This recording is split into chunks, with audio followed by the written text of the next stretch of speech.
I'm Julie Ryder, the discoverer of the Montana Megaliths, and we're here at the Tizer Dolmen. The Tizer Dolmen is a freestanding rock that fits the classical description of a dolmen, which is 2 uprights and 1 tabletop on top. The beautiful thing about the Tizer Dolmen is it's set on a mountain with a base underneath it. And that is a polygonal set, square, separate blocks that form the base. In the back there's a buttress that holds it to the side of the mountain because the weight is on the back of the dolmen. Otherwise it may come tumbling down.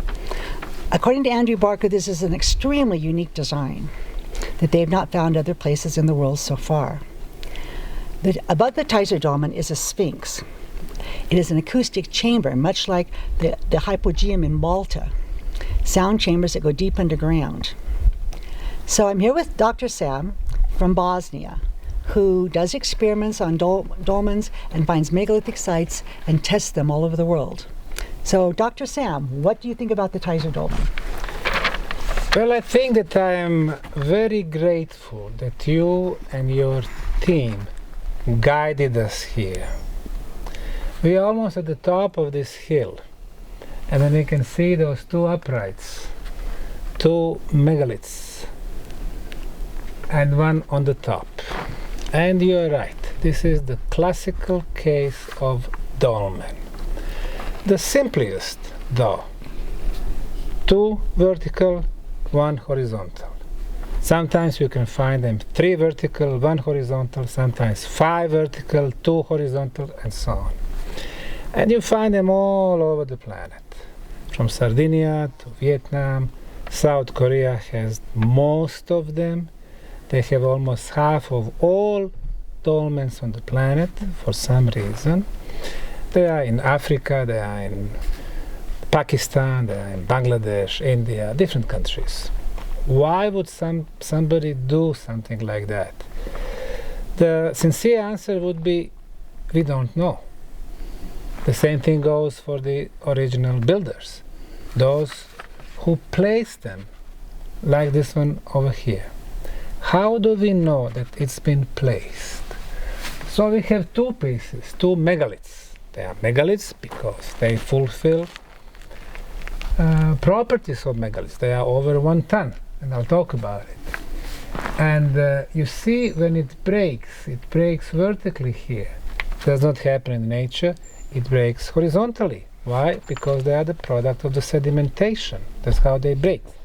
Since we can see the break here and there, it means that originally, when this stone, and this is gray granite, was formed, it was formed in horizontal layers. So somebody moved them for 90 degrees and then placed that big block on the top. No way that Mother Nature could roll this block from somewhere higher up and then it got placed over there. So it's been placed by intelligent hands. I've done some energy measurements, and these are the results. Temperature today is very pleasant, 86 degrees Fahrenheit.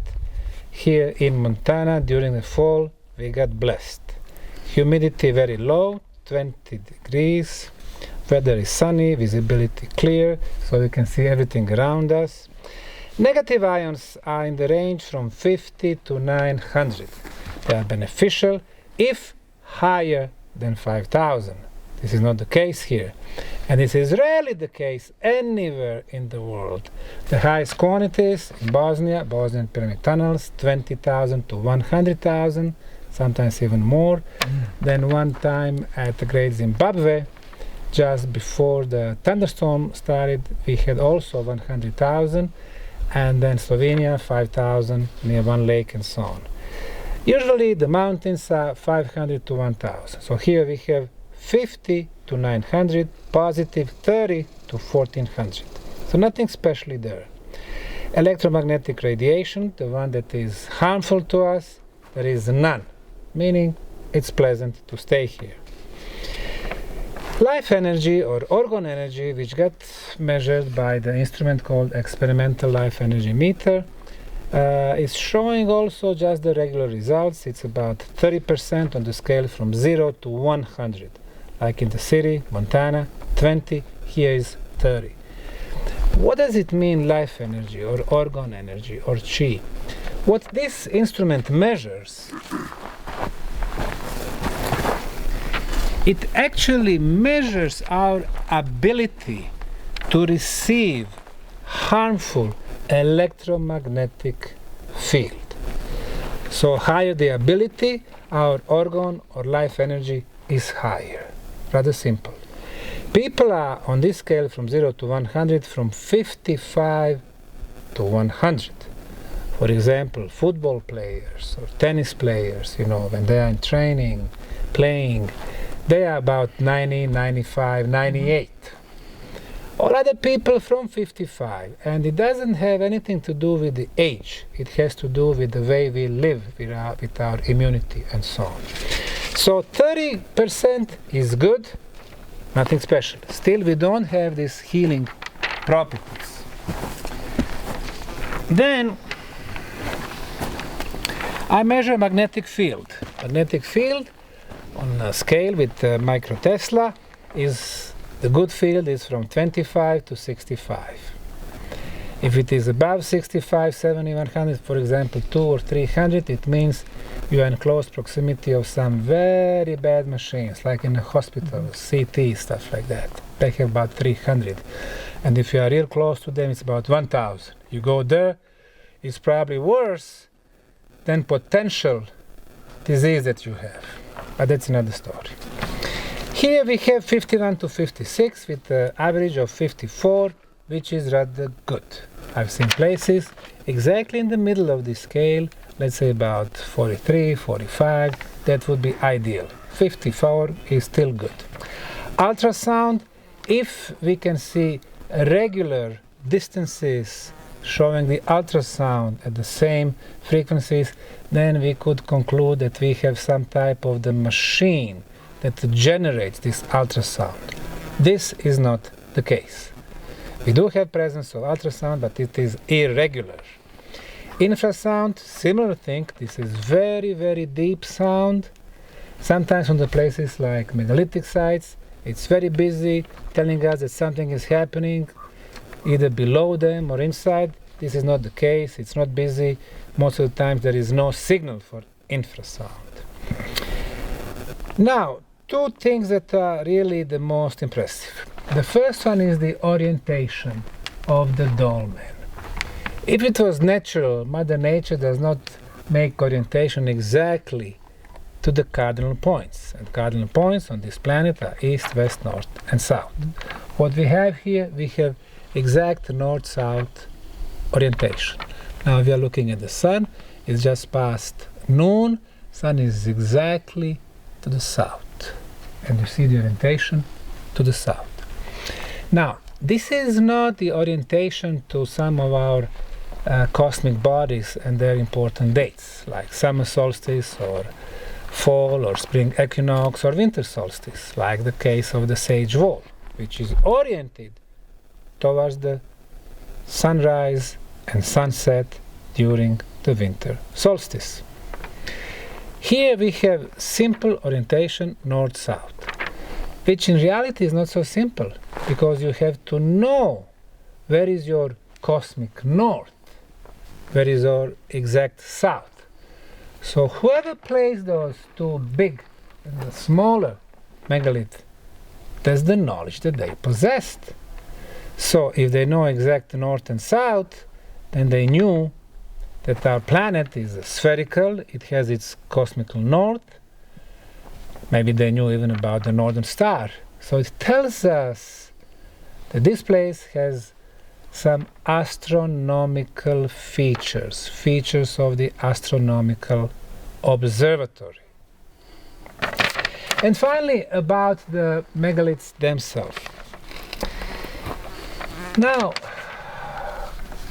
whether we had two blocks and somebody placed them separately, or they had them here and then they have them somehow broken, hard to say.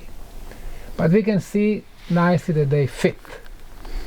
They move them, place them here. If they were able to move them and rotate for 90 degrees, probably it wouldn't be a big deal for them to place them separately, one after another. Now, when I did the measurement, this is what the results shown. Let's call this block number one, to my left. So number one in European metric measurements, it's 130 centimeters.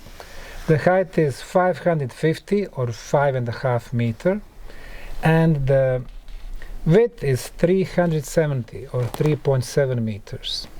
In order to calculate the mass, what we do, we multiply the width, the height, and the thickness. 130 times 550 times 370, it's 26.455 cubic meters. Specific weight of the granite, about 3. So the mass of this block is 79 tons. One block. One block. The block number 2, with the similar measurements, 80 times 370 centimeters times 550, 16.3 cubic meter or 49 tons, almost 50 tons. Almost 80, almost 50.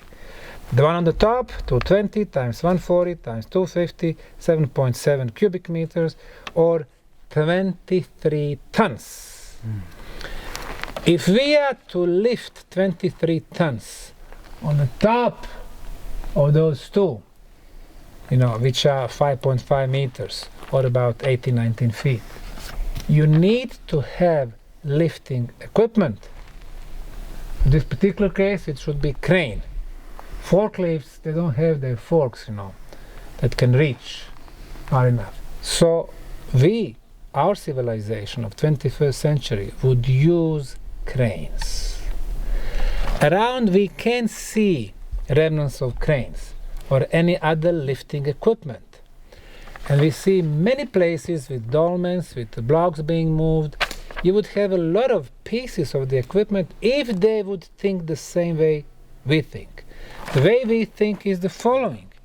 You have 80 tons mass. The problem with 80 tons is the gravitational force. So what we do, we can't lift 80 tons. We can't lift 800 kilos. Some of us can lift maybe 80 kilos. So what we do, we apply our force, which is bigger than 80 kilos. Let's say our force is maybe 100 kilos. The same we do with our technology. In order to move 80-ton block, we invent crane, which is, let's say, 100-ton capacity. So our way, fighting the gravitational force, is the most primitive one. So we apply more power, a bigger tonnage capacity to move 80 tons. Is that the only way to move the weight, to move the mass? It's not. Our problem is they teach us that everything we do is the only way. Well, it is not. If we think about this, the problem we have is the gravitational force. If we could find a way to neutralize the gravitational force, we would be able to move those blocks with 2 fingers. So, how do you neutralize gravitational force? Today, we don't know. They don't teach us in schools. However, there are some communities that they do know. For example, Tibetans. What they would do when they were building their temples with 2 or 5 ton blocks, instead of dragging them all the way to the top of the mountain or halfway, what they would do, they would start singing and playing their classical Tibetan instruments, producing very high frequency sounds which would neutralize gravitational force, and then the block would start going up, levitate. So, as a matter of fact, we need to discover the levitation frequency, and then we would be able to move blocks. Is it how they did it in the past? Maybe. Not on one, but on many places. Is there an electromagnetic frequency that can neutralize gravitational force? Probably yes. It seems that NASA has been doing experiments for decades now. So we just need to open our mind, and then we will realize there are different ways to transport, to lift, to build. And once we do that, we will have better understanding of the original builders. They were thinkers. How they were getting their information from some energy, spiritual field, from Akasha, we don't know. But it seems that they were able to get those information in other ways that somebody else teaches them. Is it possible that in these vast areas of Montana and United States, mound builders, and before them, megalithic builders were teaching native people about what they were doing, how they were doing, explaining them how to use and what to learn from those sites? It's very possible. So I can understand that Native Americans consider all those lands sacred because it is connected to their elders, to their, people who lived here thousands of years back. So what we have here in Montana, what you've been showing me last couple of days, is extremely intriguing and extremely old. This passed the known civilization during the last civilizational cycle, which is the time from 12,000 years onward. So in that time we had Mesolithic and Neolithic cultures, 12,000, 10,000, 8,000, 5,000 years back. They were not producing those megaliths. Even though we did have one megalithic windows happening from 5 to 8,000 years back, Stonehenge and some others. This is much older than that.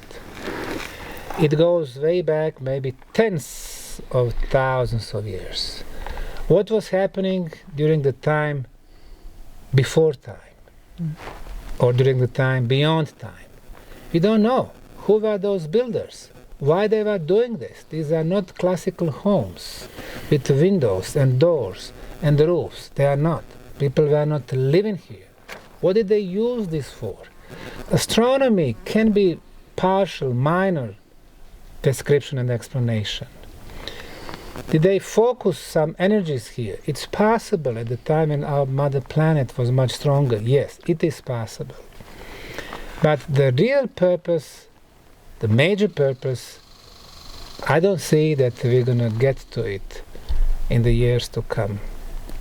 Because our concept of energy, concept of living, concept of eating, concept of breathing, concept of communicating is so much different than theirs. Were they able to communicate by their thoughts, telepathy, and then execute the structures they wanted to build? It is very possible. Since they don't teach us in schools, our educational system is so poor. Our parents, they don't know. They are not the real teachers. How can we know? How can we teach the future generations? The only way is to combine physical with spiritual reality. Our 5 physical senses with 30 spiritual senses. And then we might be able to find out more about those structures. And it seems to me that the last big catastrophe, the end of the last ice age, 11,700 years back, produced such huge, powerful tsunamis, 1,000 feet, sometimes even 5,000 feet in height. And that force destroyed 99% of the civilizations that lived before. What we see here are just the remnants. But the remnants, like this one, which should tell us that yes, we can learn a lot from the ancients. So that is exactly why you just explained it to me. And I had this epiphany as you were talking about the acoustics. Above us is the Tizer acoustic sphinx. The very first time I brought a group here, there were 3 women from the Haida tribe, Haida medicine women, very powerful women. And my friend and I were standing right here, and all of a sudden we heard this incredible tones come through the dolmen that almost knocked us over. So we go running up to the Tizer Sphinx and said, what just happened, right? With the group, there was a man who's got this incredibly trained voice. He sounds like a didgeridoo. I've never heard such a low tone. And he'd been being trained by one of our musicians here to use his voice. He was also a yoga trainer, so he knew the breathing and the exercises. And he climbs down inside a side of the Tizer acoustic chamber, and he makes this sound. Everyone fell to the ground. We could not stand up. When we were within this channel, the people around us couldn't figure out what happened. We were right in the channel, they weren't. I've experienced that a second time. 2 times in my life I've experienced that. You fall to the ground, you cannot stand up, and your whole body is like in this ecstatic state. I've never done drugs, but this is what I imagine it'd be like. I mean, you're just in this ecstatic state, and you're kind of rolling around on the ground and just, I can't even describe this feeling. The second time I experienced it was on the Navajo, where the elder stood in an acoustic chamber, and he started toning, and he sounded one sound, and it echoed, and made a harmonic to the second tone, and when he heard the third harmonic to the third tone, same thing happened. We couldn't stand up. He hit those tones, and with his voice that echoed, so there's 3 different tones that almost echo, make a harmonic. Then we started finding these beautiful barcode doors, and when you apply sound to that, it makes the same tone. The next day, after this happened in the Navajo, this man was standing on a mound of crystals.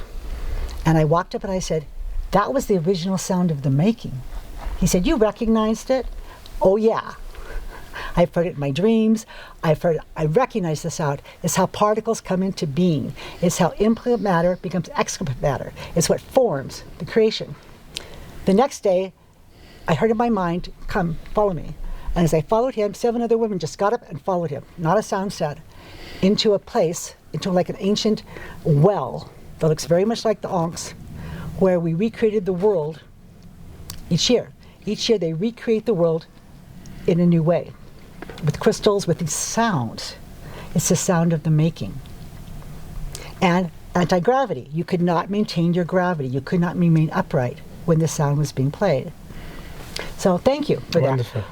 I've been so curious about what happened. I think you just explained it. Okay, thanks a lot.